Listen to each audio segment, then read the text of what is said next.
యేసు ప్రభు మరి దినమంతా కూడా జనసమూహంతో ఉన్నప్పటికీ కూడా ఒక సమయం అంట ఒంటరిగా జీవించాడంట. ఆయన ఒంటరిగా ఉన్నాడంట.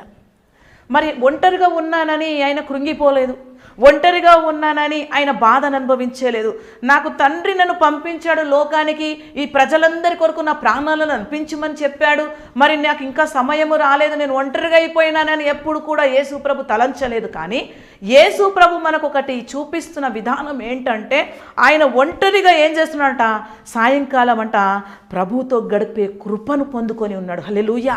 నువ్వు ఒంటరిగా ఉన్నావేమో, ఎవ్వరు నీకు తోడుగా లేరేమో, కానీ దేవుడు ఈరోజు నీతో మాట్లాడుతున్న మాట ఏంటంటే, యేసు ప్రభు కూడా ఒంటరిగా ఉన్నప్పుడు ఆయన ఏం చేస్తున్నాడంటే తండ్రితో గడుపుతున్నాడండి. హల్లెలూయా. నువ్వు ఒంటరిగా ఉంటే తండ్రితో గడిపే భాగ్యం ఎంచుకో.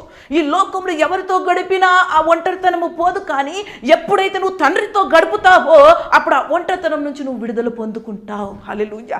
యేసు ప్రభు కూడా ఆయన జనసమూహంలో అందరినీ పంపివేసి ప్రార్థన చేయటకు కొండ ఎక్కినంట సాయంకాలము ఒంటరిగా ప్రభుతో గడుపుతున్నాడు, ఒంటరిగా తండ్రితో మాట్లాడుతున్నారు, ఒంటరిగా తండ్రితో ఆయన సంభాషిస్తున్నాడు.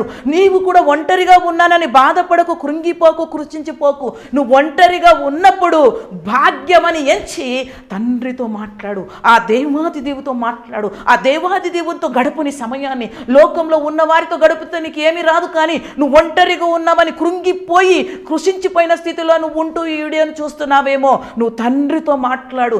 ఎట్లా యేసు ప్రభు తండ్రితో మాట్లాడాడు అతి విధంగా నువ్వు ఒంటరిగా తండ్రితో మాట్లాడినప్పుడు గొప్ప అద్భుతమైనటువంటి శక్తిని పొందుకొని, మరి ఆయన ఒక కృపను పొందుకొని ఈ లోకంలో నువ్వు మంచి జీవితమును జీవిస్తావని దేవుడి మాటలన్నీ దీవించి